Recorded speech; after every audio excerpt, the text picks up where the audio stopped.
Hello class 10 students. तो welcome to concept wise YouTube channel. कैसे हैं आप सब? आई होप आप सब बढ़िया होंगे। तो आइए, हमारे पास क्लास 10th का एक और मैथमेटिक्स का पेपर सामने है जो कि पीएम श्री केंद्रीय विद्यालय पीरियडिक टेस्ट 1 में आ चुका है। जैसे कि आपके पीरियडिक टेस्ट अभी बिल्कुल नज़दीक हैं और होने वाले हैं, तो इस टाइम पे आपको जो सबसे ज़रूरी चीज़ है वो रिवीजन है। और रिवीजन का सबसे बेहतर तरीका होता है क्वेश्चन पेपर सोल्व करना, जिसमें आपके मोस्ट इंपॉर्टेंट क्वेश्चंस भी हो जाते हैं और आपका रिवीजन भी हो जाता है। अब हमारे पास क्या होता है, हमारे पास दो तरह के बच्चे होते हैं जिसका सिलेबस बहुत अच्छे से चल रहा है, तो उसको रिवीजन की ज़रूरत पड़ती है। और क्वेश्चन पेपर सोल्व करने से रिवीजन ही हमारा मेन मोटिव है। ठीक है, इसके बाद मेन मोटिव आता है हमारा जो बच्चों का सिलेबस थोड़ा वीक चल रहा है, जिसका कंप्लीट नहीं हुआ, जिसका एग्ज़ाम के हिसाब से थोड़ा पीछे चल रहा है, तो उसको मोस्ट इंपॉर्टेंट क्वेश्चंस और कॉन्सेप्ट्स क्लियर करने होते हैं। अब वो पेपर में अपने मोस्ट इंपॉर्टेंट क्वेश्चन कहाँ पर ढूंढेगा? तो किसी दूसरे स्कूल में या किसी क्वेश्चन पेपर में आए क्वेश्चंस ही मोस्ट इंपॉर्टेंट होंगे, तो वो भी हमें मिल जाएंगे यहाँ पे। तो हमारा कॉन्सेप्ट्स क्लियर होंगे सबसे इंपॉर्टेंट, तो दूसरे तरह के बच्चे भी क्लियर हो जाएंगे। अब इन दोनों जो बहुत अच्छे से सिलेबस कर रहे हैं और जो थोड़ा पीछे चल रहे हैं, दोनों तरह के बच्चों को ज़रूरत होती है अप्रोच की। पेपर को सोल्व कैसे करें, तो क्वेश्चन पेपर सोल्व करने से हमें अप्रोच पता चलती है। आप किसी भी टीचर, किसी भी मेंटोर के साथ ये चीज़ कर सकते हैं। तो इसी के साथ हम अपना बिना टाइम वेस्ट किए क्वेश्चन पेपर सोल्व करते हैं। आइए अपना सेक्शन ए सोल्व करते हैं, जिसमें क्वेश्चन नंबर 1 कहता है HCF ऑफ 231 एंड 396। देखो, अब बात HCF की आ गई है, तो इसके साथ हमें LCM भी समझना होगा।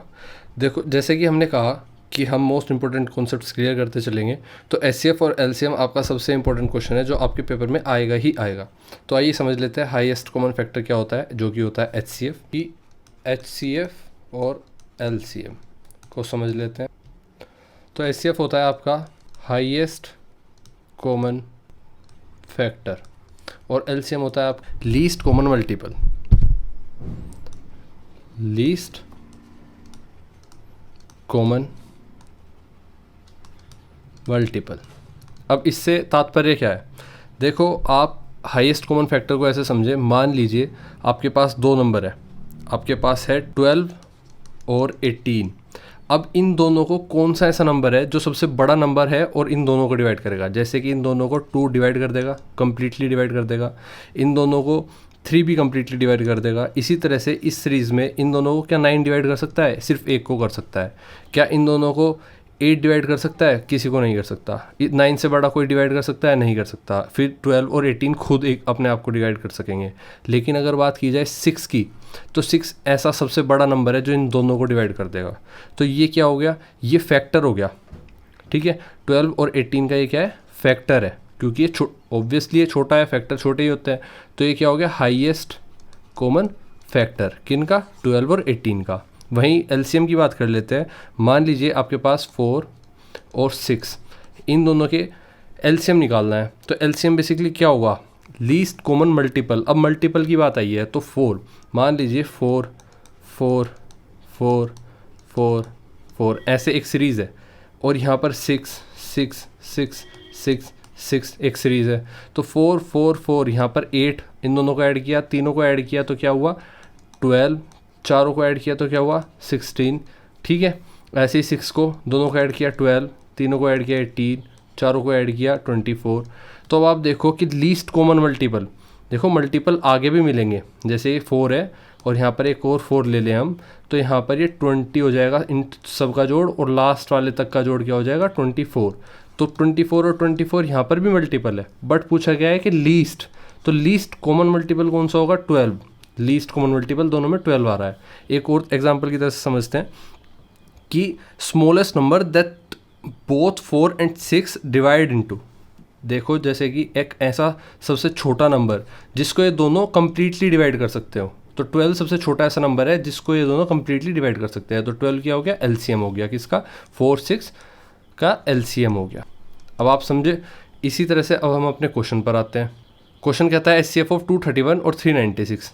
तो 231 का HCF निकालने के लिए हम इसका प्राइम फैक्टराइजेशन करेंगे, मतलब इसके सबसे छोटे से छोटे प्राइम नंबर से इसको डिवाइड करते चलेंगे। तो 231 का HCF निकालने के लिए हम प्राइम फैक्टराइजेशन करते हैं, और प्राइम फैक्टराइजेशन में हम आइए सबसे छोटे से प्राइम नंबर से स्टार्ट करते हैं डिवाइड करना। तो 2 से क्या डिवाइड हो जाएगा? नहीं, 3 से करते हैं। 3 7 ज़ा 21, और 21 के बाद 2 और 1 21, 7 ज़ा 21, तो 77 से कट जाएगा ये। फिर ये किससे कटेगा, 7 से कटेगा 11 टाइम्स, और 11 सिर्फ 11 से कटेगा, तो 11 1 ज़ा। तो आपका क्या प्राइम फैक्टराइजेशन हो गया, 3 7 11। ठीक है, नेक्स्ट क्या है हमारे पास, 396। 396, अब इसको हटा देते हैं हम। 396 का प्राइम फैक्टराइजेशन कर लेते हैं। ये भी आपका 2 से, सबसे छोटे प्राइम नंबर से कट जाएगा 2 से, तो 2 19 ज़ा 38 होता है। ठीक है, 1 6 2 8 ज़ा 16, ये 198 से कट जाएगा 2 टाइम्स। फिर 198 को 2 से काटते हैं, 9 ज़ा 18 और 1 8 9 ज़ा, ये अब 3 से कट जाएगा, 3 33 ज़ा, और 33 11 से कट जाएगा 3 टाइम्स, और ये 3 फिर 3 से कट जाएगा। ठीक है, अब आइए प्राइम फैक्टराइजेशन का इसका निकाल लिया हमने, ये हुआ 2 इंटू 2, 3 इंटू 3 एंड 11। अब आप देखो इनमें कॉमन क्या है, इनमें कॉमन है 3, आपका कॉमन है, आपका 3 कॉमन हो गया। ठीक है, और 11 कॉमन हो गया, तो बेसिकली 3 इंटू 11 आपका 33 HCF हो गया, किसका, 396 और 231 का। आइए 33 हमारा ऑप्शन डी है, बिल्कुल सही है। इस तरह से हमने HCF निकाल लिया।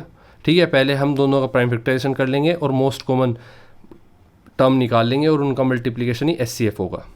क्वेश्चन नंबर 2 पे चलते हैं। Which of the following is not the graph of quadratic polynomial. तो आइए देखते हैं कि इनमें से कौन सा ग्राफ नहीं है क्वाड्रेटिक पॉलिनोमियल का। हम अपनी इमेज उठा लेते हैं, हमने अपना एक फिगर उठा ली और इसके बिहाफ पर हम अब सोल्व करेंगे। जैसे कि आपको दिख रहा है कि हमारे पास एक फिगर है, इस फिगर में x² 2x - 15 एक इक्वेशन दे दी गई, जिसको हम मेथड से, आप ग्राफ के मेथड से आप ग्राफ पर शो कर रहे हैं। अब बेसिकली होता क्या है कि क्वाड्रेटिक पॉलिनोमियल की एक फॉर्म होती है। फॉर्म क्या होती है, y = ax² + bx + c। ठीक है, अब ये फॉर्म हमेशा ग्राफ पर पैराबोला बनाती है, या तो वो अपवर्ड ओपनिंग हो सकता है या वो डाउनवर्ड ओपनिंग हो सकता है।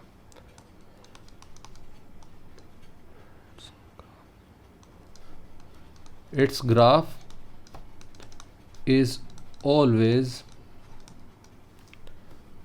ए parabola, either upward opening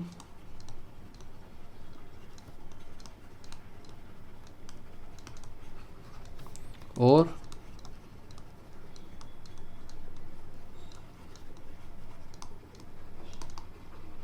downward opening.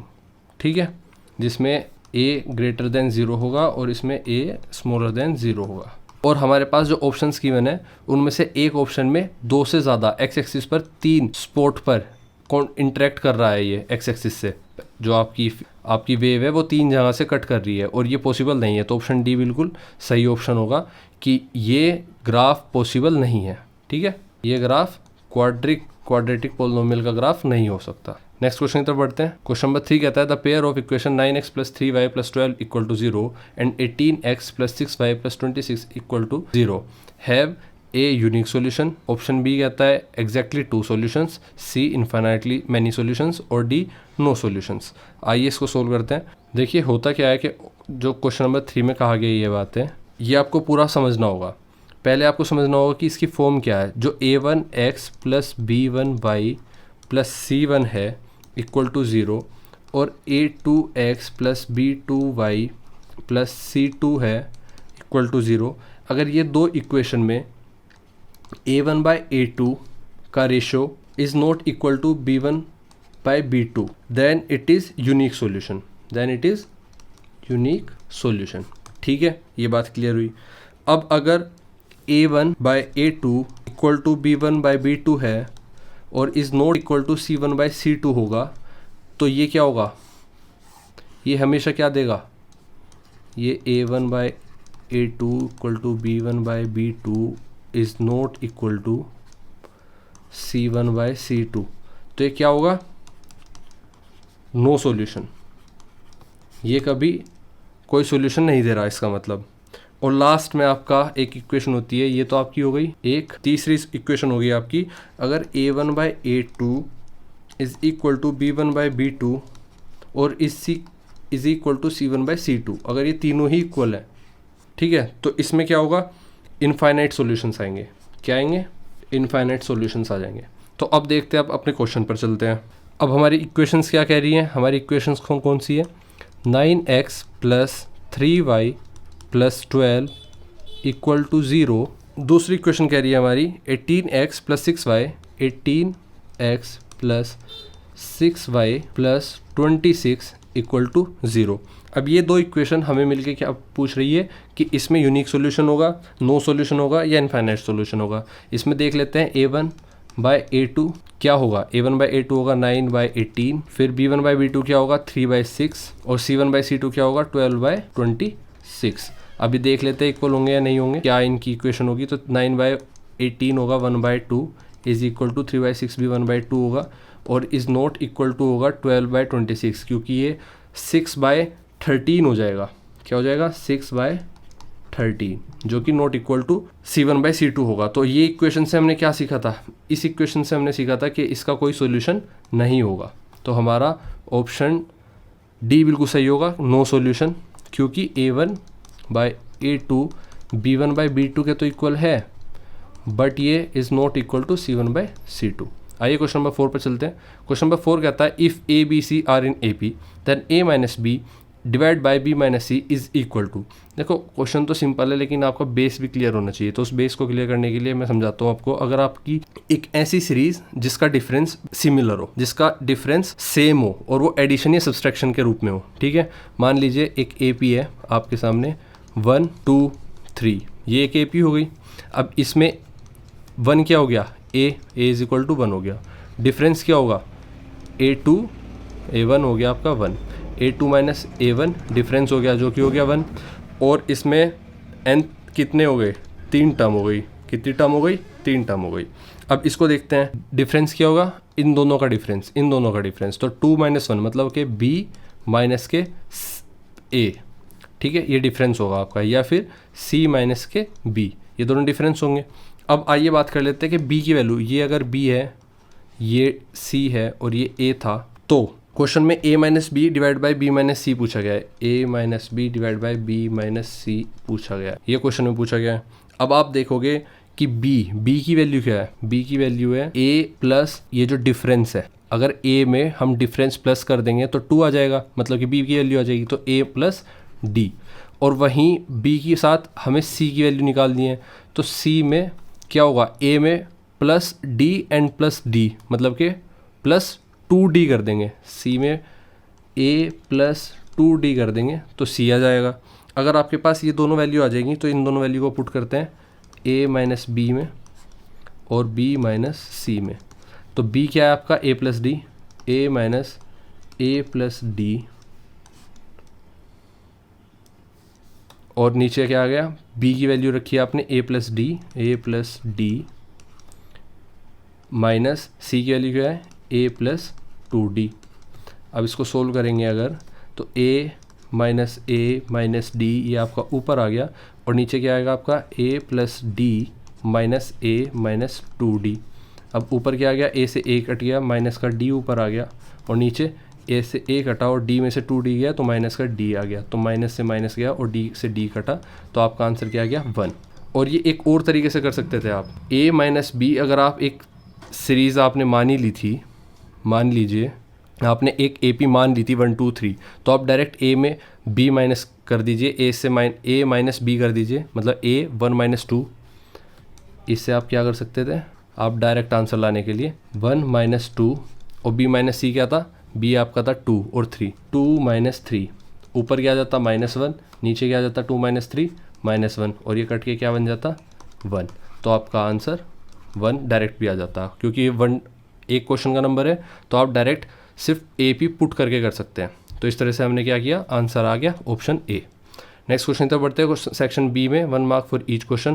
Question number 5, a quadratic polynomial whose zeros are -4 and -5 is. तो देखो जब हमारे जीरोज -4 और -5 है तो उनको सोल्व कर लेते हैं कैसे होगा। तो अगर हमारे जीरोज, क्वेश्चन नंबर 5। अगर हमारे ज़ीरोज़ मतलब कि अल्फ़ा -4 है और बीटा -5 है, तो इसके बेस पर हमें बताना है कि हमारी क्वाड्रेटिक पोलिनोमियल क्या होगी। तो क्वाड्रेटिक पोलिनोमियल निकालने के लिए हमें सम ऑफ ज़ीरोज़ और प्रोडक्ट ऑफ ज़ीरोज़ निकालना, मतलब कि अल्फ़ा प्लस बीटा और alpha beta. Alpha plus beta क्या हो गया, 4 प्लस के माइनस के 5, ये हो गया माइनस का 9, ठीक है। और अल्फ़ा बीटा क्या हो गया, 20, क्योंकि 4 5 20 और माइनस माइनस साइन पॉजिटिव हो गया, तो ये आपका आंसर आ गया 20। अब अल्फ़ा प्लस बीटा क्या होता है, अब आपको पता है कि अल्फ़ा प्लस बीटा क्या होता है, माइनस बी बाय ए। ये क्या होता है, माइनस बी बाय ए। और अल्फ़ा बीटा क्या होता है, सी बाय ए। तो ये हमारी पोलिनोमियल की फॉर्म होती है। अब इस फॉर्म में इस वैल्यू को पुट कर देंगे तो हमारे पास क्या आंसर आ जाएगा, हमारे पास आ जाएगी वैल्यू, क्योंकि a 1 है तो एक्स स्क्वायर प्लस b की वैल्यू पॉजिटिव 9 है तो 9x, c की वैल्यू पॉजिटिव 20 है तो प्लस 20 इक्वल टू 0। ये क्या आ गई, आपका पोलिनोमियल आ गया। तो क्वेश्चन नंबर 5 यही पूछ रहा था कि क्वाड्रेटिक पोलिनोमियल क्या होगा अगर ज़ीरोज़ -4 -5 है, तो quadratic polynomial x square plus 9x plus 20 equal to 0 होगा। आइए क्वेश्चन नंबर 6 पर चलते हैं। Right the fundamental theorem of arithmetic. अब इसकी एक डेफिनेशन है, उसके बाद मैं एक्सप्लेन करता हूँ आपको।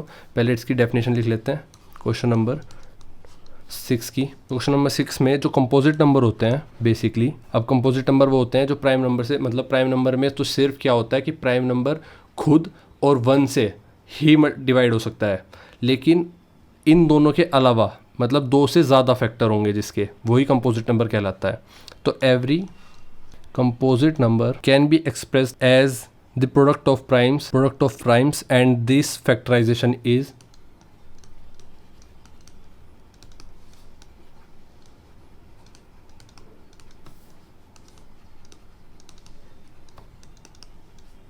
unique apart from the order of the factors.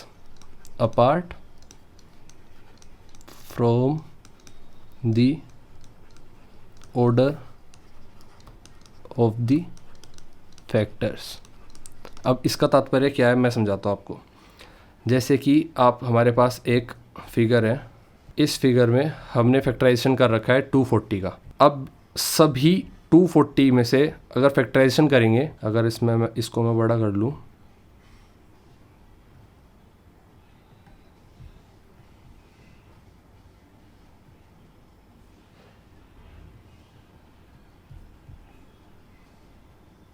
अब इसमें क्या है 240 का फैक्टराइजेशन हो रहा है। 240 को हमने 15 और 16 में बांटा, फिर उसको 5 3 और 16 को 4 4 में बांटा और फिर 2 2 से कट कर दिया।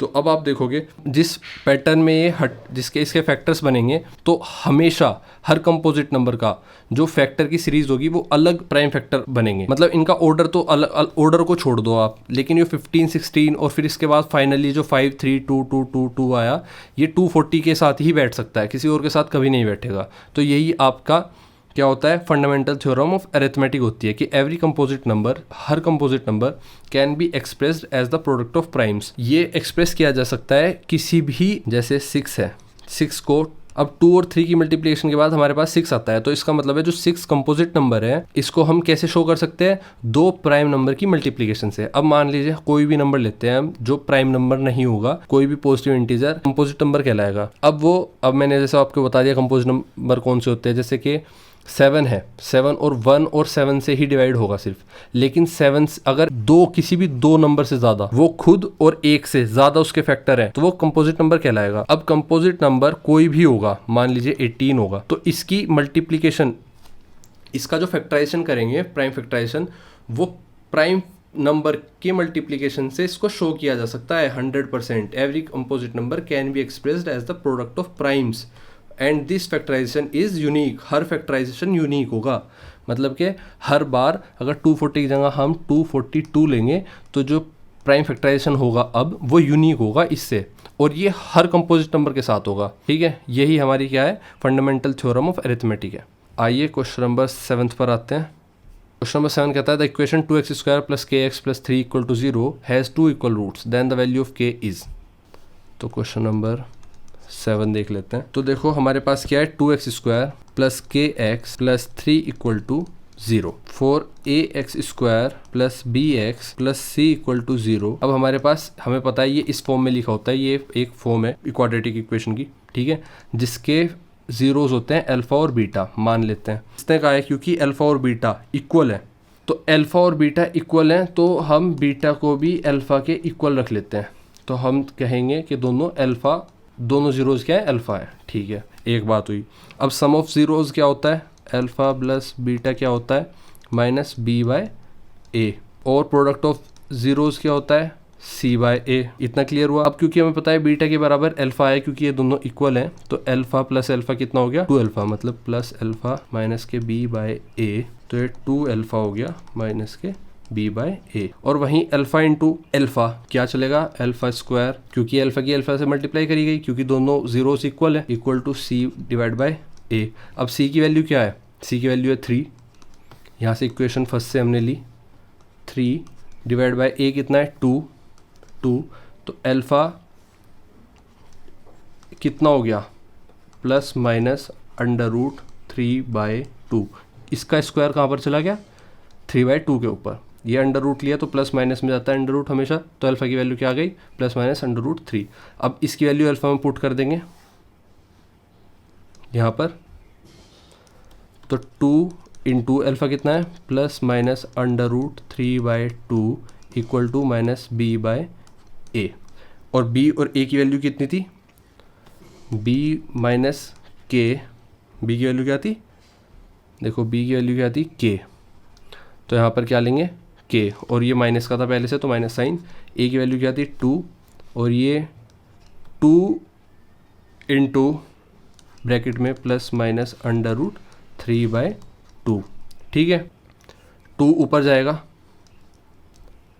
इक्वल टू के इस तरफ मल्टीप्लाई में जाएगा, क्योंकि इस तरफ डिवाइड में है, तो यहाँ पर 4 ब्रैकेट में plus minus under root 3/2 equal to minus k, ये ब्रैकेट बंद। अब हमें पता है क्योंकि यहाँ पर 2√2 आ जाएगा प्लस माइनस √3, इसको हम माइनस के लिखेंगे, और ये किसके इक्वल चलेगा, ये चलेगा आपके 2√6 plus minus equal to minus k. अब माइनस साइन इधर जाएगा तो ये क्या हो जाएगा, माइनस के माइनस प्लस हो जाएगा, उल्टे हो जाएंगे साइन, और ये 2√6 आ जाएगा, which is nothing but plus minus 2√6। तो के की वैल्यू क्या आ गई, के की वैल्यू आ गई प्लस माइनस 2√6, के की वैल्यू आ गई प्लस माइनस 2√6, ठीक है। अब हमारे पास ऑप्शंस क्या थे, हमारे पास ऑप्शंस नहीं थे यहाँ पे, हमें डायरेक्ट बताना है कि आंसर क्या होगा। तो हमारे पास आंसर होगा के की वैल्यू की प्लस माइनस 2√6। तो इस तरह से आप स्क्रीनशॉट ले सकते हैं, हो सकता है ज़्यादा नंबर का क्वेश्चन आ जाए तब भी आपको करना पड़ सकता है। तो मैं इसको एक जहाँ कर देता हूँ, और ये आपका पूरा आंसर सामने है। इसके बाद चलते हैं क्वेश्चन नंबर 8 पर। क्वेश्चन नंबर 8 कहता है write first 4 terms of the AP when the first term A is equal to 5 and the common difference D is equal to -3। तो आइए देखते हैं, क्योंकि हमें पता है AP एक ऐसी सीरीज़ होती है जिसका डिफरेंस पॉजिटिव या नेगेटिव में सेम होता है। तो आइए एक AP बनाते हैं जिसमें A1 हमें गिवन है 5 होगा, और A2 क्या होगा, हमें D भी गिवन है -3। तो A1 5 होगा, A2 क्या होगा, A1 प्लस डिफरेंस, A1 है 5 प्लस डिफरेंस क्या है -3, तो ये वैल्यू क्या आ गई 2। A3 क्या होगा, A2 प्लस डिफरेंस जो कि होगा 2 प्लस -3 इक्वल टू क्या होगा -1। A4 क्या होगा, A3 प्लस डिफरेंस जो कि होगा -1 प्लस -3 -4, ठीक है। तो आपकी 1 2 3 4 आ गई। तो फर्स्ट 4 कहा था, 5 कहा था, तो फर्स्ट 4 टर्म्स कहा था, तो आपकी AP हो गई 5 2 -1 -4, ठीक है। क्वेश्चन नंबर 9 पर चलते हैं, section C, 2 marks for each question है। क्वेश्चन नंबर 9 कहता है चेक वेदर 6 की power n can end with the digit 0 for any natural number n। तो आपको बताना है कि जो 6 की पावर n मतलब कि 6 की कोई भी पावर, 6 का कोई भी मल्टीपल, 6 का कोई भी मल्टीपल मतलब 6 2 टाइम्स 6 हो, 3 टाइम्स 6 हो, या 6 की पावर n मतलब कितने भी टाइम्स 6 हो, क्या इसकी कोई वैल्यू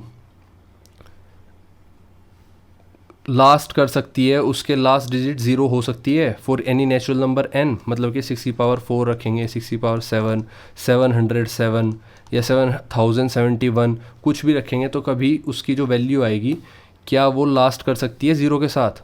तो इसका आंसर नो होगा, क्योंकि 6 का प्राइम फैक्टराइजेशन करेंगे तो हम 2 इंटू 3 पाएंगे। क्या पाएंगे? 2 इंटू 3। और 2 इंटू 3 से हमें ये पता चलता है, जैसे 6 को हम लिखेंगे 2 इंटू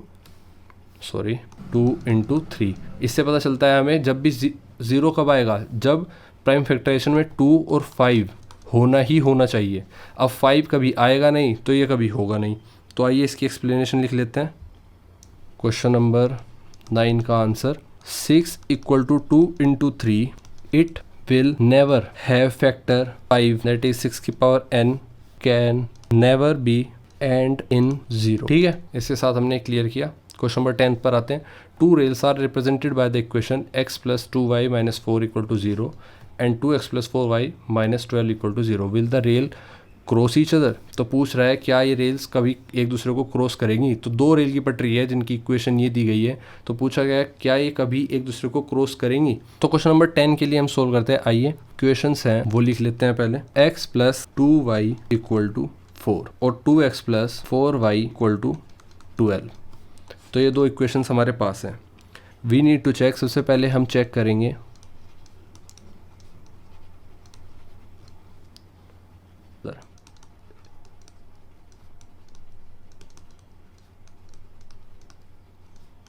यही हमसे पूछा गया है। तो आइए देखते हैं। तो दैट इज़, अगर हम ये 2 इक्वेशन मान लेते हैं तो हमें फ्रॉम इक्वेशन 1 के हिसाब से हम एक वैल्यू निकाल लेंगे, x plus 2y equal to 4। तो x की वैल्यू 4 माइनस 2y हुई। अब ये पुट कर देंगे हम सब्स्टिट्यूट मेथड के हिसाब से कि substitute the value of x in equation second. ठीक है, तो हमारे पास इक्वेशन सेकंड क्या थी? 2x प्लस 4y, x की वैल्यू रख देंगे तो 2x plus 4y equal to 12, x की वैल्यू रखेंगे तो 4 माइनस के 2y plus 4y equal to 12, और इसको सोल्व करेंगे तो 8 माइनस के 4y प्लस के 4y माइनस के 12 इक्वल टू 0, जो कि आएगा आपका 4y से 4y गया और 8 माइनस 12 कितना होता है? माइनस के 4, which is not equal to 0। तो अगर ये 0 नहीं आया तो इसका मतलब है ये कोई सॉल्यूशन नहीं क्रिएट कर रहा है। Thus the given equation do not have any solution, which means the rails will not cross each other. ठीक है, क्योंकि हमने ऊपर भी पढ़ा था, अभी इसी पेपर पे हमने ऊपर पढ़ा था कि देखो जो हमारी कंसिस्टेंसी होती है ना, जिससे पता चलता है कि लाइंस कहाँ जा रही है, उसमें मेजर रोल प्ले करता है A1 by A2, B1 by B2 और C1 बाय C2 का रेशो, जिससे हम डायरेक्ट देखते हैं कि रेशो के बाद सॉल्यूशन क्या आ रहा है। चेक करते हैं सॉल्यूशन एग्जिस्ट करता भी है कि नहीं। तो अगर एग्जिस्ट नहीं करता तो वो क्रॉस ही नहीं कर रही है। जैसे कि मैंने आपको ऊपर बताया कि A1 by A2 is equal to B1 by B2 is equal to C1 by C2, और B1 by B2 not equal to C1 by C2 होगा, तो इसका कोई सॉल्यूशन नहीं होगा, नो सॉल्यूशन। और इस नो सॉल्यूशन का मतलब है कि lines will not cross each other.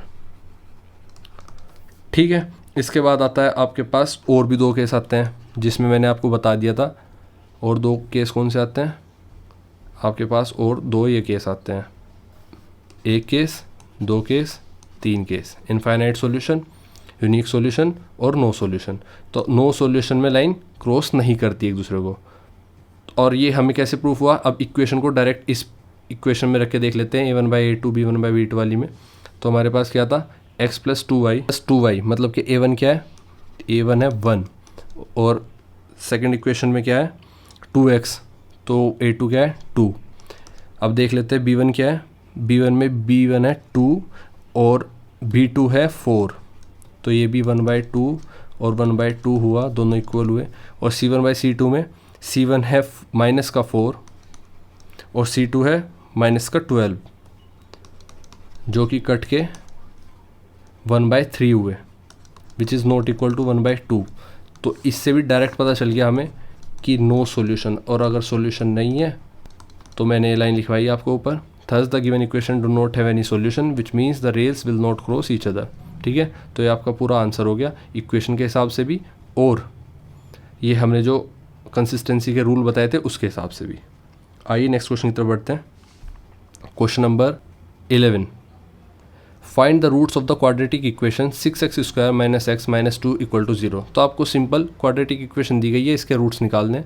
आइए निकालते हैं क्वेश्चन नंबर 11। तो हमारी इक्वेशन है 6x² - x - 2, और इसको क्या करेंगे हम, फैक्टराइज करेंगे। Splitting the middle term method के साथ हम इसको फैक्टराइज करेंगे। अब ये क्या है, इसको देख लेते हैं एक बार, इसको मैं अलग से लिख दूं। ये मेथड है जिसमें हम क्या करते हैं कि 2 नंबर को ढूंढते हैं। सबसे पहले वी नीड टू फाइंड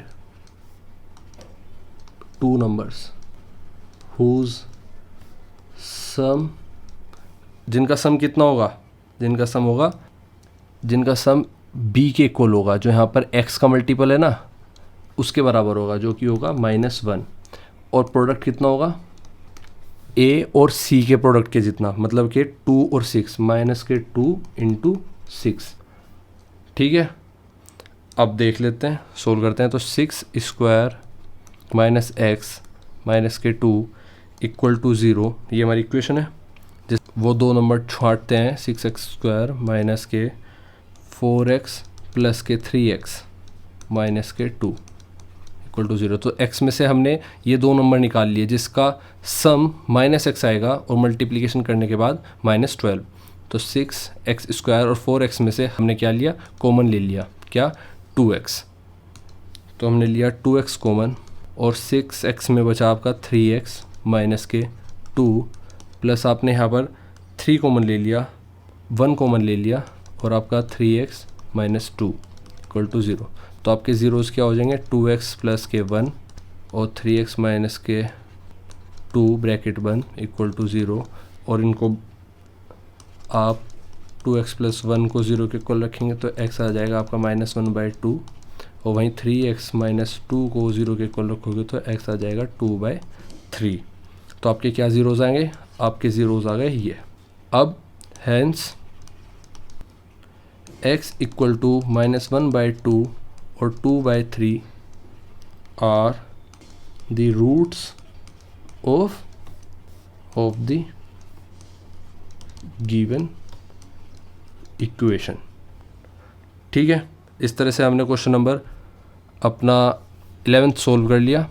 तो इसके क्या आ गए रूट्स, इसके रूट्स आ गए -1/2 और 2/3। नेक्स्ट क्वेश्चन पर चलते हैं, क्वेश्चन नंबर 12 पर। तो क्वेश्चन नंबर 12 कहता है चेक वेदर -150। तो 150 इस AP का पार्ट है नहीं है, हमें ये देखना है। देखो ये एक AP है, जैसे कि आपको दिख रहा है 11 से 8 पर 3 का डिफरेंस है, 8 से 5 पर 3 का, और 5 से 2 पर 3 का। तो इसी तरह से एक AP चलती रहेगी। तो क्या इस AP में -150 पूछा गया है कि ये क्या है, ये इस AP का पार्ट होगा आगे चलकर ये नंबर। तो मान के चलते हैं, कॉन्ट्राडिक्शन मेथड से देख लेते हैं करके, कि पहले हम क्या करते हैं, इसको मान लेते हैं कि इसका पार्ट होगा। तो अगर ये मान लेते हैं इसका पार्ट होगा तो हमें पता चलेगा कि AP की इस सीरीज़ की nth टर्म पर 1 - 150 आ जाएगा। तो अगर n इंटीजर आ जाता है मतलब कोई पर्टिकुलर टर्म आ जाती है जिस टर्म पर ये आता है, तो इसका मतलब ये इस सीरीज़ का पार्ट होगा। लेकिन अगर n इंटीजर नहीं आएगा तो हमें पता चल जाएगा ये AP का पार्ट नहीं होगा। तो आइए इसको सोल्व करते हैं। Question number 12, a is equal to 11, हमें पता है a 11 है, d इक्वल टू -3 है, डिफरेंस -3 है। हम करेंगे फॉर्मूला यूज़ करेंगे अरिथमेटिक का, an is equal to a plus n-1 d। ठीक है, अब ये क्या है, nth टर्म क्या होगी -150। अब इसी के साथ a क्या है 11, a क्या है 11 प्लस n-1, d क्या है -3। तो इस तरह से हम इसको सोल्व करेंगे पहले 150 और ये 161 को कम्प्लीटली 3 डिवाइड नहीं करता, जिससे हमें पता चलता है कि ये एक इंटीजर नहीं आएगा। 161 डिवाइड बाई 3 क्या होगा, n की वैल्यू आ गई 53.67 प्लस 1। तो nth टर्म क्या हो गई, ये कोई इंटीजर नहीं है, तो इससे हमें पता चलता है कि n is not an integer. और इससे क्या पता चला कि -150 is not a term. n is not a positive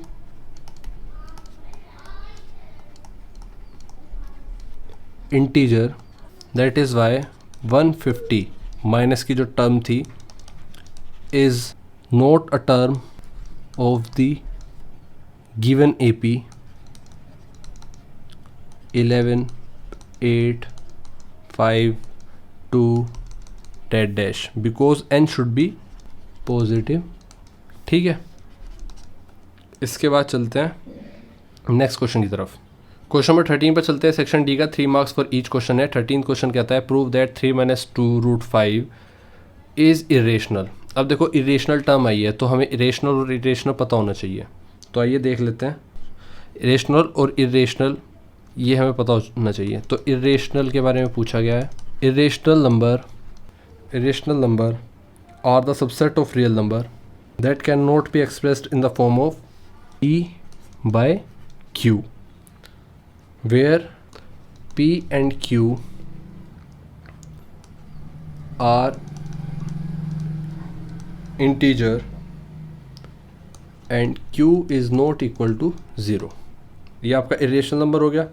अब हम कॉन्ट्रडिक्शन मेथड से सेम इसका उलट रेशनल नंबर होता है। रेशनल नंबर वो होता है जो P/Q की फॉर्म में लिखा जाए और P और Q इंटीजर होंगे और Q is not equal to 0 होगा।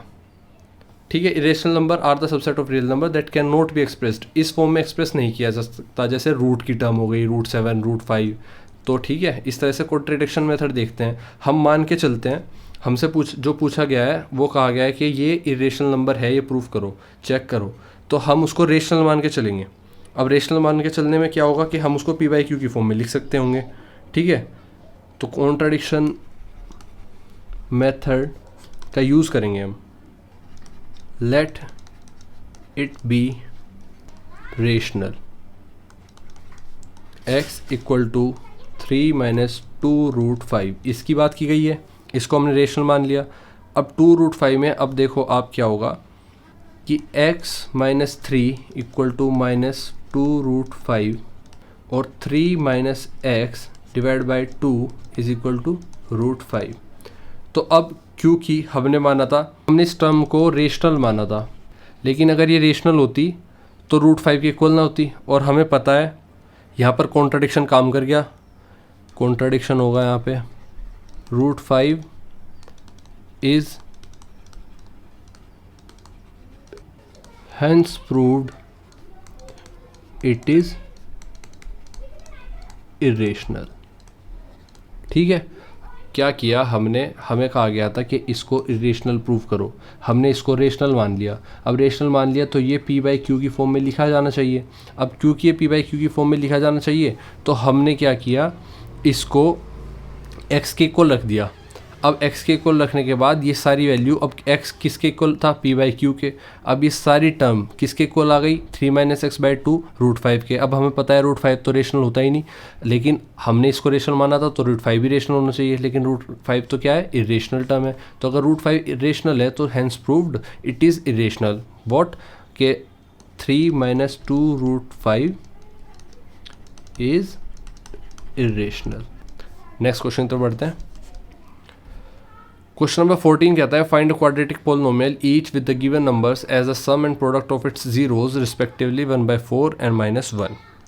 आइए इस क्वेश्चन को सोल्व करते हैं। क्वेश्चन नंबर 14 में हमें कहा गया है कि 1 -1 और 1/4 ये दो ज़ीरोज़ है आपके पास, तो sum of roots and the product of roots given है।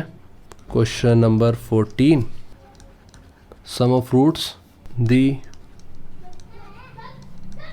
Product of roots are given. We have to form a quadratic polynomial. Put the values in the general equation of the quadratic polynomial, that is k, bracket में x square, जो हमारी form होती है वो होती है k x square minus K sum of roots multiply x, bracket में product of root और bracket close, where k is any real number. ठीक है, तो अब चलिए, we know that the general equation of a quadratic polynomial is X square sum of roots multiply X और product of roots, ये आपकी equation होती है।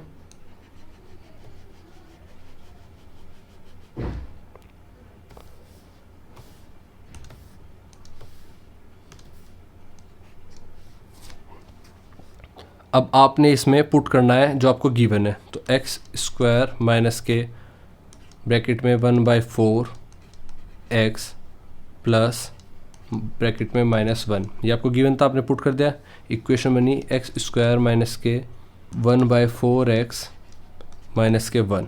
बस इतना था।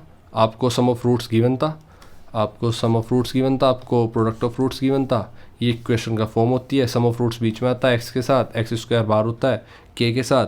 ये तो बहुत ही सिंपल, और इस केस में हमने के को 1 लिया। ठीक है, let's assume k is to 1 in this case. ठीक है, तब जाके हमारा यहाँ पर 1 था, तब ये इक्वेशन फॉर्म हो पाई क्वाड्रेटिक पोलिनोमियल। इस क्वेश्चन पर चलते हैं। Question number 15, solve the linear equation 2x plus 3y is equal to 11 and 2x minus 4y is equal to -24 by substituting method, and hence find the value of m for which y is equal to mx plus 3। आइए इसको solve करते हैं। Question number 15, तो हमारे पास linear equations हैं दो, उसको देख लेते हैं। पहली है 2x plus 3y equal to 11 और 2x minus 4y equal to -24। दोनों को हमने 1 और 2, इक्वेशन 1 और इक्वेशन 2 मान लिया। इसके साथ ही बाय सॉल्विंग इक्वेशन 1 हमने वैल्यू निकाल ली y की, इसको हमने थर्ड इक्वेशन मान लिया। इसके बाद सब्स्टिट्यूटिंग मेथड लाते हैं हम। बाय सब्स्टिट्यूटिंग y की वैल्यू पुट करेंगे हम इक्वेशन 1 में या 2 में, जिसमें भी आप चाहें। x की वैल्यू -2 हमारे पास आ गई, जिसमें हम सब्स्टिट्यूटिंग फिर से करेंगे और x की वैल्यू इक्वेशन थर्ड में रखेंगे, जिससे कि हमारी y की वैल्यू आ जाएंगी। तो हम x की value put x in equation third, तो y की वैल्यू आ जाएगी हमारी y 11 minus 2 into -2 divide by 3। हमारी थर्ड इक्वेशन क्या थी, y की वैल्यू थी 11 माइनस 2x और x की वैल्यू -2 थी डिवाइड बाय 3, जिसमें y की वैल्यू हमारे पास आ गई 11 प्लस 4 डिवाइड बाय 3, जिसको हम लिख सकते हैं 15/3 और ये 5। इसी के साथ हमारी x और y की वैल्यू हो गई, और हमें कहा गया था इन दोनों वैल्यू को पुट करेंगे हम y is equal to mx plus 3 में, जिसके बाद हम m की वैल्यू निकाल लेंगे। अब क्या हुआ कि हमारे पास y की वैल्यू है 5, x की वैल्यू है -2, substituting in y equal to mx plus 3, तो y equal to m-2 plus 3, और ये y की वैल्यू हम डायरेक्ट रखेंगे इसमें 5, तो m की वैल्यू आ जाएगी आपकी 5 minus 3 equal to m divide by 2 minus के, तो माइनस का आंसर आ जाएगा आपका 1, माइनस के 2 और 2 1, वो भी माइनस का, तो m इक्वल टू माइनस 1। इस तरह से आपने क्या किया, thus x equal to minus 2, y equal to 5 and m equal to minus 1। अब इसको थोड़ा समझ लेते हैं। देखो हमने बेसिकली क्या किया, हमारे पास दो इक्वेशन थी, 2x प्लस 3y 11 जो फर्स्ट इक्वेशन मान ली हमने, 2x minus 4y equal to minus 24 जो हमने सेकंड इक्वेशन मान ली। जिसके बाद हमें पता चला कि हमें x y तो निकालने ही है, तो हमने क्या किया, 2x प्लस 3y में से x y निकाल कर और सेकंड इक्वेशन में y पुट कर दिया। जिसके बाद क्या हुआ, हमारा y पुट करने के बाद हमारा x निकल के आ गया। अब जब जैसे हमने y निकाला थर्ड इक्वेशन और y पुट किया हमने सेकंड इक्वेशन में, ये y हमने पुट किया सेकंड इक्वेशन में, तो हमारा क्या निकल के आ गया, हमारा लास्ट में x निकल के आ गया। और वापस से हमने x किस में रखा, y में रखा, जिससे कि हमारी y भी निकल के आ गया। और x और y दोनों निकलने के बाद हमने क्या किया, पुट बोथ x इन, x तो थर्ड इक्वेशन में रख के y निकला, और फिर हमने y और x दोनों को सब्सटीट्यूट कर दिया जिस इक्वेशन में हमें कहा गया था y is equal to mx plus 3, जिसके बाद हमारा m भी निकल के आ गया -1। और ये इक्वेशन हमने सोल्व की, जिसके साथ हमारा क्वेश्चन नंबर 15 भी सोल्व हो गया। आइए नेक्स्ट क्वेश्चन की तरफ बढ़ते हैं। Question number 16, a cottage industry produces a certain number of poetry. तो क्वेश्चन नंबर 16 कहता है, a cottage industry produces a certain number of poetry articles in a day, it was observed on a particular day that the cost of production of each article in rupees was 3 more than twice। देखो 3 more than twice, इसको थोड़ा समझने की कोशिश करो। 3 more than twice मतलब कोई भी चीज़ का ट्वाइस करो, पहले तो दुगना करो और उससे भी 3 ज़्यादा, तो 3 + 2x मतलब होता है इसका was 3 more than twice the number of article. तो x क्या है, नंबर ऑफ आर्टिकल। तो 3 more than twice the number of article produced on that day। If the total cost of production on that day was rupees 90, find the number of articles produced and the cost of each article। तो आप basically cottage industry है जिसमें produce किए जा रहे हैं certain number of poultry article in a day, एक दिन में कुछ पोल्ट्री आर्टिकल्स आपके उसमें प्रोड्यूस किए जाते हैं।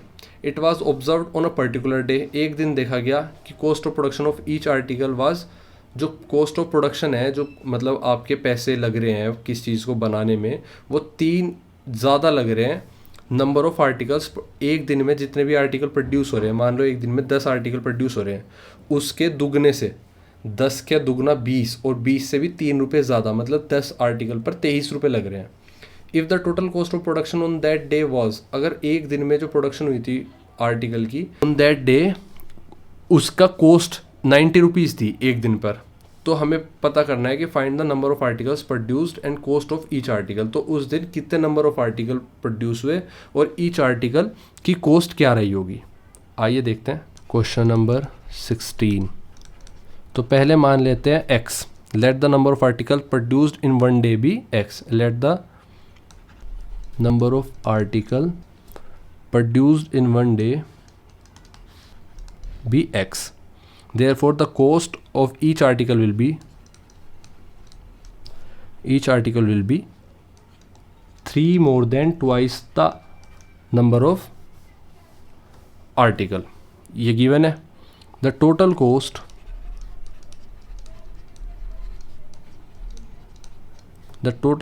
of production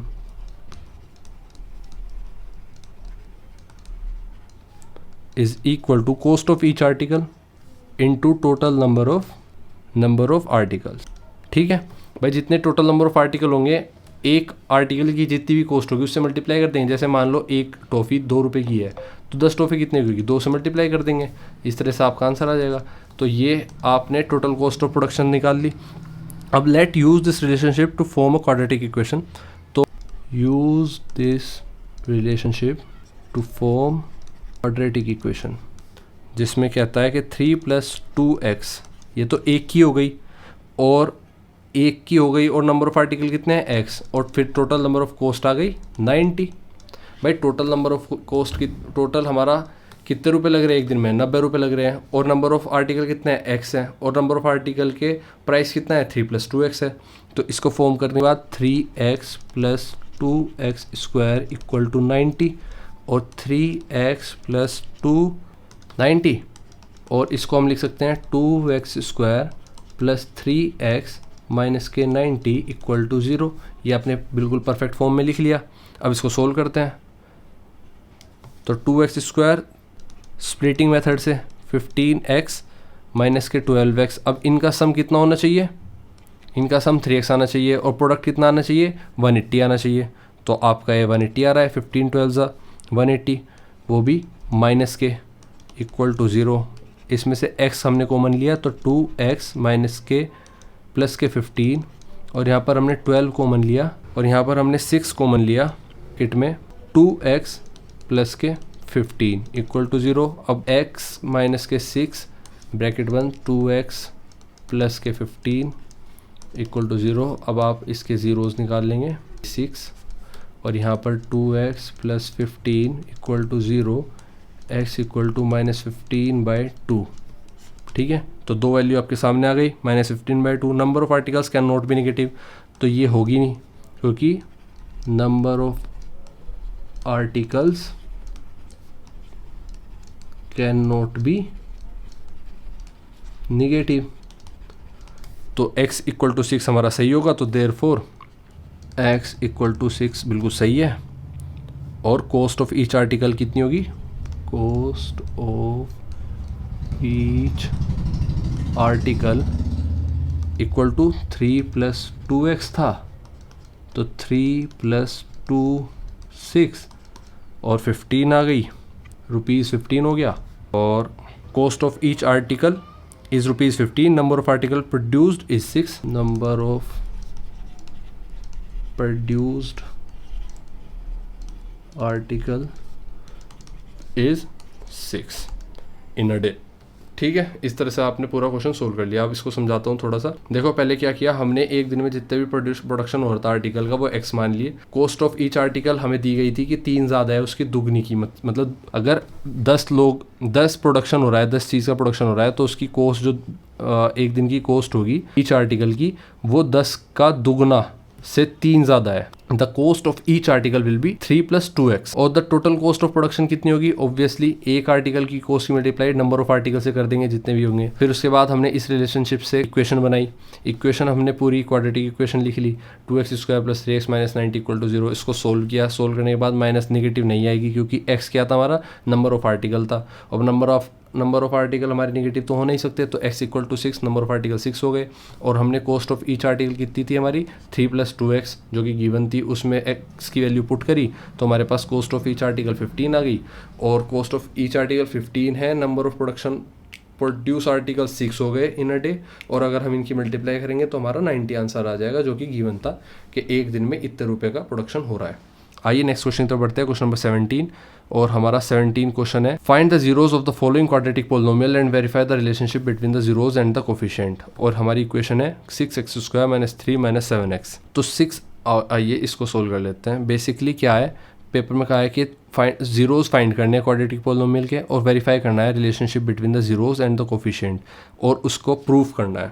तो बेसिकली क्वेश्चन 17 में हमारे पास इक्वेशन है 6x² - 7x - 3 इक्वल टू 0।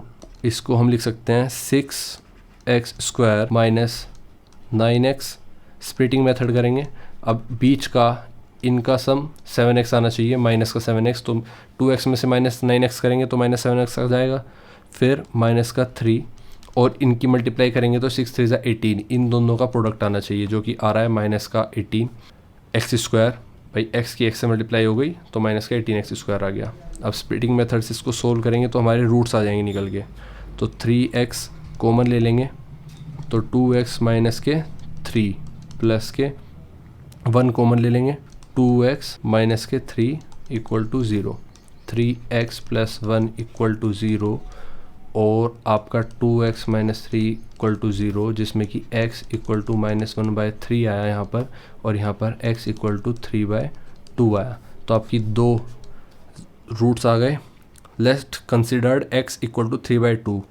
अब ये आपका रूट अल्फ़ा होगा, ये आपका रूट बीटा होगा। तो अल्फ़ा प्लस बीटा क्या कहलाता है? अल्फ़ा प्लस बीटा कहलाता है B by A minus B by A. अब देख लेते हैं अल्फ़ा क्या है, -1/3, बीटा क्या है 3/2, -1/3 और 3/2 में सोल्व करेंगे तो 9 माइनस के 2/6, ये क्या आ गया 7/6। और अल्फ़ा प्लस बीटा होता क्या है, alpha plus beta equal to minus B by A, और माइनस बी क्या है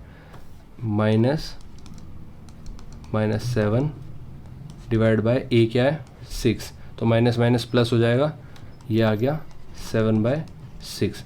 तो ये इसके इक्वल हो गया, ये इसके क्या हो गया इक्वल हो गया। इसी तरह से अल्फ़ा बीटा की मल्टीप्लाई करेंगे तो -1/3 मल्टीप्लाई 3/2, तो क्या आएगा, तो आएगा -1/2 आएगा। और यहाँ पर गिवन देखते हैं अल्फ़ा बीटा किसके इक्वल होता है, c/a के, और c क्या है -3 और a क्या है 6, तो ये भी -1/2 हो गया। तो ये और ये दोनों क्या हो गए इक्वल हो गए। तो इससे क्या प्रूफ हुआ, इससे हुआ, आइए लिख लेते हैं, hence alpha plus beta equal to 3/2, hence alpha plus beta equal to -b/a, alpha beta equal to c/a, verified. ठीक है, तो इसको क्या लिखेंगे, sum of zeros equal to minus के coefficient of x divide by coefficient of x square. भाई ये coefficient of x ही तो है b और ये कोफिशिएंट ऑफ x स्क्वायर है a। सम ऑफ ज़ीरोज़ किसके बराबर है, इसके पूरे के बराबर है। सेम इसी तरह से अल्फ़ा बीटा c/a के बराबर है, जिसको लिखेंगे हम प्रोडक्ट ऑफ ज़ीरोज़ किसके बराबर है, कांस्टेंट टर्म के, c क्या होती है हमारी constant term divide by coefficient of x square. ठीक है, ये हैंस प्रूफ हो गया। तो ये हमने करके दिखाया, ज़ीरोज़ फाइंड किए क्वाड्रेटिक पॉलिनोमियल के और वेरीफाई किया कि relationship between the zeros and the coefficient. तो ज़ीरोज़ और कोफिशिएंट के बीच का रिलेशनशिप पूरा प्रूफ किया। पहले दोनों ज़ीरोज़ निकाल लिए, उसके बाद अल्फ़ा बीटा की वैल्यू के बराबर इक्वल दिखा दी c/a के थ्रू भी और डायरेक्ट भी, इक्वेशन में से निकाल के सेम ऐसे ही सम ऑफ ज़ीरोज़ निकाल लिया और फिर लास्ट में ये लाइन लिख दी कि hence alpha plus beta equal to -b/a और c/a alpha beta equal to c/a। ये वेरीफाइड सम ऑफ ज़ीरोज़, इसको इस फॉर्म में लिख सकते हो आप, कोफिशिएंट का रिलेशनशिप दिखा दिया हमने। नेक्स्ट क्वेश्चन कहता है, तो क्वेश्चन नंबर 18 कहता है form the pair of linear equation. हमें लीनियर इक्वेशन की फॉर्म बनानी है इस प्रॉब्लम में जो कि दी गई है और इसका सॉल्यूशन हमें फाइंड करना है बाय द एलिमिनेशन मेथड। तो प्रॉब्लम क्या दी गई है, a lending library has a fix charge for the first 3 days and an additional charge for each day thereafter. तो शुरू के 3 दिन के लिए फिक्स चार्ज है किसी लाइब्रेरी का और उसके बाद हर दिन का प्रतिदिन का अलग चार्ज है। Sarita paid ₹27 for a book kept for 7 days। अगर वो 7 दिन के लिए बुक कर लेती है तो उसको टोटल 27 रुपये देने पड़े। वाइल शशि पेड ₹21, शशि ने 21 रुपये दिए सिर्फ 5 दिन के लिए। तो अब शुरू के 3 दिन फिक्स थे दोनों के लिए, बाकी दिन के लिए वो प्रतिदिन के लिए दे रहे हैं और प्रतिदिन के लिए तो दोनों सेम दे रहे हैं, 3 दिन के लिए दोनों सेम दे रहे हैं, तो दोनों चीज़ सेम ही है भाई, पैसे तो दोनों सेम हुए। फ़र्क क्या हुआ, दिनों का फ़र्क हुआ और टोटल पैसों का फ़र्क हुआ। तो आइए इक्वेशन बना लेते हैं इसकी। Question number 18, that the fixed charge for the first 3 days and each day charge thereafter be rupees x and y respectively। तो हमने x और y मान लिया कि x तो 3 दिन का चार्ज हो गया फिक्स और प्रतिदिन का चार्ज हो गया y। ठीक है, according to question the charge for keeping a book, और यहाँ पर बुक का मतलब है जो बुक की गई लाइब्रेरी है ना, फॉर 5 days इज x हो गया वो चार्ज जो 3 दिन के लिए हुआ। बचे कितने दिन, बचे 2 दिन। अब 2 दिन के हिसाब से y रुपये लगेंगे हर दिन, तो 2y हो गया, 2 दिन के 2y हो गए 2y, और ये इक्वल टू कितना हो गया 21।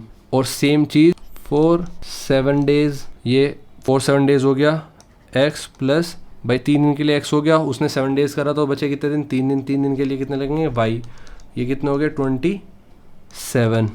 अब देख लेते हैं यहाँ पे कितने गिना है 21 और 27, सही बात। अब इसको सोल्व करते हैं।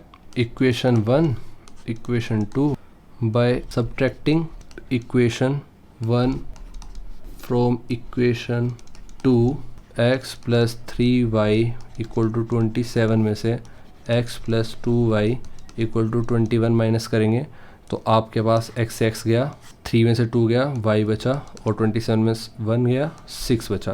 तो y की वैल्यू क्या आ गई, 6 आ गई। और हमने एक गलती ये कर दी, अब आपको ये गलती दिखी नहीं होगी, आइए वो गलती देखते हैं। अच्छा, गलती क्या होता है ना, कई बार हम टीचर से भी, आपके मेंटोर से भी गलती हो सकती है, तो आपको ध्यान रखना है कि वो आपको क्लियर करा रहा है या नहीं करा। तो x plus 2y equal to 21 इसलिए था क्योंकि 3 दिन का हमें गिवन था, बाकी बचे हुए 2 दिन 5 में से, तो 2 दिन का y के हिसाब से 2y हो गया।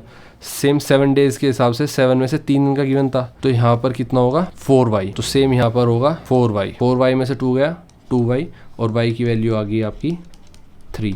अब जब y की वैल्यू 3 आ गई, मतलब पर डे 3 रुपये लेते हैं वो, तो x की वैल्यू कैसे निकालेंगे, putting the value of y in equation, किसी भी इक्वेशन में डाल दो आप, ऑफ y इन इक्वेशन 1। तो इक्वेशन 1 में डालेंगे हम, और आपकी वैल्यू आ जाएगी x plus 2y 21, x plus 2y equal to 21, 2 3 ज़ा 6, x equal to 21 minus 6, x equal to 15। तो 3 दिन के लेते थे वो 15 रुपये। तो charges for fixed 3 days is ₹15 and for per day ₹3। तो इस तरह से हमने अपने चार्जेस निकाल लिए लाइब्रेरी के। अब देखो क्वेश्चन नंबर 19 क्या कहता है। बेसिकली 19 कहता है, ए सम ऑफ ₹1000, तो आपके पास 1000 रुपये is invested at 8% simple interest. तो आपने 8% के सिंपल इंटरेस्ट के साथ उनको इन्वेस्ट कर दिया, तो आपका ये क्या हो गया, प्रिंसिपल हो गया। आपका ये क्या हो गया, आपका ये प्रिंसिपल हो गया। बेसिकली 1000 आपने प्रिंसिपल मान लिया। अब सिंपल इंटरेस्ट का फॉर्मूला भी आएगा इसमें ज़रूर, पर ईयर के हिसाब से 8% सिंपल इंटरेस्ट पर ईयर, तो 8% का इंटरेस्ट लग गया। Calculate the interest at the end of each year, हर साल कितना इंटरेस्ट बैठ रहा है इसको कैलकुलेट करना है। Do these interest form an AP, क्या ये इंटरेस्ट जो बन रहे होंगे ये एक AP बनाएंगे। इफ़ सो, अगर बनाएंगे, find the interest at the end of 30 years making use of this fact. तो इस फैक्ट को, मतलब ये फैक्ट, इस फैक्ट का यूज़ करके आप 30 साल का इंटरेस्ट और फाइंड करो कितना होगा।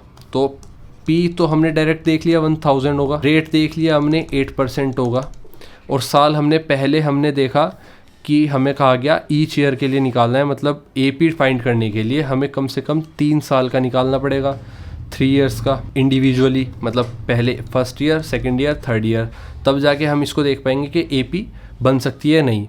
और अगर बन सकती है तो इस फैक्ट का यूज़ करके हमें 30 साल का इंटरेस्ट निकालना है। आइए इस क्वेश्चन करते हैं, क्वेश्चन नंबर 19। तो क्वेश्चन नंबर 19 हमारे पास प्रिंसिपल है ₹1000। इसके बाद हमारे पास रेट है 8% पर ईयर के हिसाब से, और SI का फॉर्मूला होता है PR/T/100 फॉर फर्स्ट ईयर। अगर पहले साल के लिए निकालना है तो SI क्या होगा, PR/T/100। P कितना है 1000, R कितना है 8, और टाइम कितना है 1 साल, /100। इसके बाद आपने 2 0 से 2 0 काट दी, 8 × 1 8 होगा, और 0 से मल्टीप्लाई करेंगे, मतलब 10 से मल्टीप्लाई करेंगे 80, तो ₹80 आएगा for first year. Second year के लिए निकालते हैं। सेकेंड ईयर कितना होगा, फॉर 2 इयर्स।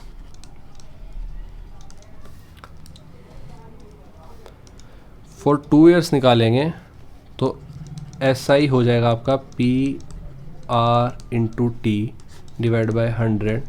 P है 1000, R 8, टाइम कितना हो जाएगा 2, और ये 2 0 से 2 0 कटी, 8 2 16, तो ये आ गया आपका 160 रुपीज़ 160। इसके बाद आप निकालेंगे फॉर 3 ईयर्स। अब आपको AP चेक करने के लिए 3 साल का तो निकालना ही पड़ेगा। फॉर 3 ईयर्स इसमें आप ऐसा ही निकालेंगे 1000, P आपका 1000 था 8% के रेट से, R आपका रेट हो गया 8% और T हो गया आपका 3 ईयर्स। और इसके बाद आपने डिवाइड कर दिया 100 से, 0 से 0 कट गई, 8 3 24 और 0 240 रुपीज़। ठीक है, तो तीनों साल का आ गया। अब चेक करते हैं कि क्या ये AP में है।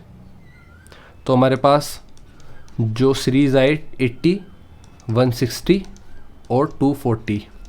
अब चेक करने के लिए क्या करते हैं, 3 टर्म होनी चाहिए और 3 टर्म में तीनों में से A3 माइनस A2 और A2 माइनस A1 इक्वल, मतलब अगर ये ABC है कोई AP में तो C minus B equal to B minus A होना चाहिए। तो C माइनस B कितना है 240 माइनस के 160 इक्वल टू होना चाहिए, ये आपका आ गया 80 और B माइनस A कितना होगा, B है 160 माइनस के 80, ये भी आपका आ गया 80। तो ये दोनों इक्वल हो गए। अगर डिफरेंस इक्वल हो गया, इक्वल डिफरेंस है तो yes this is an AP। अगर ये AP में है तो आपके पास आ गया, आपके पास सीरीज़ आ गई 80, 160 और 240 और ये चल रही है। और आपको nth टर्म n दे दिया आपका 30th टर्म तक निकालना है, 30 साल का निकालना है आपको इंटरेस्ट।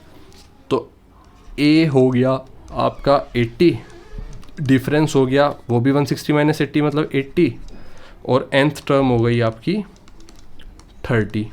और AN का फॉर्मूला होता है AN मतलब 830। तो 830 का फॉर्मूला होगा जो कि एक सेकेंड, AN का फॉर्मूला होता है A plus N minus 1 D। तो A प्लस N कितना है 30 माइनस 1, D कितना है 80 और A भी कितना था 80, 80 प्लस 29 इंटू 80। अब इन दोनों में से 80, अब इसको सोल्व करना है बस, इन दोनों में से 80 कॉमन ले लेंगे, इधर 1 बचेगा प्लस इधर 29 बचेगा, आपको मल्टीप्लाई करनी ही नहीं, 130 हो गया ये 30 इंटू 80, 8 3 24, 2 4 और डबल 2 0 2400। तो आपका 30 साल का कितना इंटरेस्ट हो गया 2400। तो इस तरह से हमने क्वेश्चन नंबर 19 किया और आई होप आपको सभी क्वेश्चन समझ में आए होंगे। और अगर आपको पेपर में थोड़ी भी हेल्प मिल रही है इन चीज़ों से, इस एक्सप्लेनेशन से, तो प्लीज़ वीडियो को लाइक कर दो, चैनल को सब्सक्राइब कर दो और अपने दोस्तों में शेयर कर दो। मिलते हैं आपसे अगले पेपर में आप ही की क्लास के, तब तक के लिए बाय।